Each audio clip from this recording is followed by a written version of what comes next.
रामायण हिंदू धर्म की सबसे पवित्र कथा, जिसे सुनने से ही आत्मा तृप्त हो जाती है, जिसमें श्री राम ने रावण को मारकर अधर्म का नाश किया था और धर्म की स्थापना की थी। शायद आपने भी रामायण सुनी हो, लेकिन आपने भी वही सुना है कि राम ने कैसे रावण का वध किया था, लेकिन आपने शायद ये नहीं सुना होगा कि राम ने कैसे राम राज्य चलाया और श्री राम ने अपने शरीर का त्याग कब किया था। तो आज हम लेकर आए हैं आपके लिए इसी सवाल का जवाब। वीडियो शुरू करने से पहले अगर आपने अब तक हमारे चैनल को सब्सक्राइब नहीं किया है तो चैनल को सब्सक्राइब करके बेल आइकन को ऑन जरूर कर ले। दरअसल माता सीता के भूमि में अलोप हो जाने के बाद श्री राम अकेले हो गए थे, लेकिन उसके बाद भी कई सालों तक श्री राम ने राम राज्य संभाला, परंतु अब उन्होंने अपनी सारी जिम्मेदारियां अपने बेटों और अपने भाई के बेटों को दे दी थी। और तब एक दिन एक ऋषि श्री राम से मिलने आए और कहा कि वे सिर्फ राम से एकांत में बात करेंगे। श्री राम के पास लक्ष्मण जी खड़े थे। तभी श्री राम जी ने कहा कि आप लक्ष्मण जी के सामने भी बिना किसी संकोच के बात कर सकते हैं। तब ऋषि जी ने कहा कि वो सिर्फ अकेले में श्री राम जी से ही बात करेंगे और हमारे दोनों के सिवा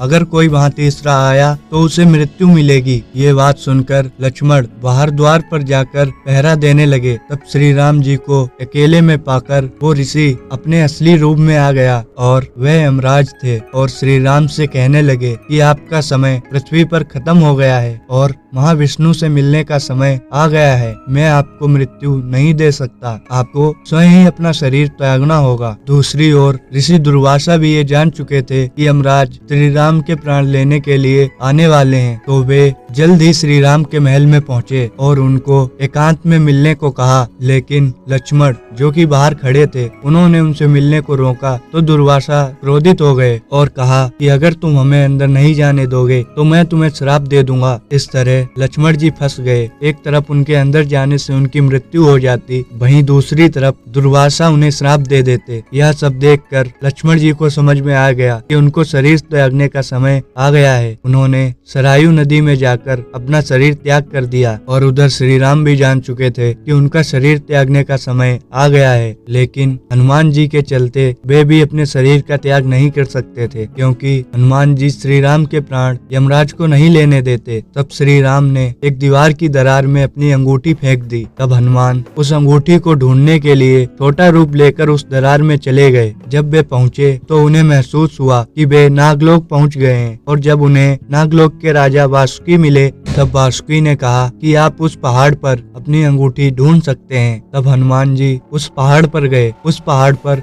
बहुत सी अंगूठियां थीं। हनुमान ने एक अंगूठी उठाई और वह श्री राम की अंगूठी थी। फिर उन्होंने एक और अंगूठी उठाई, परंतु वो भी श्री राम की ही थी। तब हनुमान जी ने देखा कि वो सभी अंगूठियां श्री राम जी की अंगूठियों की तरह ही थीं। तब हनुमान जी अचंभित हो गए। तब वासुकी ने कहा, ये दुनिया समय चक्र में फंसी हुई है। एक समय चक्र को एक कल्प कहते हैं और इस एक कल्प में 4 युग होते हैं। हर युग में जब एक हनुमान इस अंगूठी को ढूंढने आता है तो श्री राम अपने प्राण त्याग देते हैं। तब हनुमान जी समझ गए कि श्री राम का धरती से जाने का समय आ गया है। तब श्री राम सरयू नदी में गए और अपना शरीर त्याग दिया और महाविष्णु अवतार में आ गए। और तब हनुमान जी को वरदान दिया गया कि वे कलयुग तक श्री राम के नाम की ख्याति दुनिया में बढ़ाते रहेंगे। इस तरह श्री राम भी इस भौतिक दुनिया में हमेशा के लिए न रह सके और वैकुंठ में नारायण अवतार में मिल गए। तो दोस्तों, अगर आपको ये पहले से पता था तो आप कमेंट करके जरूर बताएं, और अगर आपको वीडियो पसंद आया हो तो वीडियो को लाइक करें, शेयर करें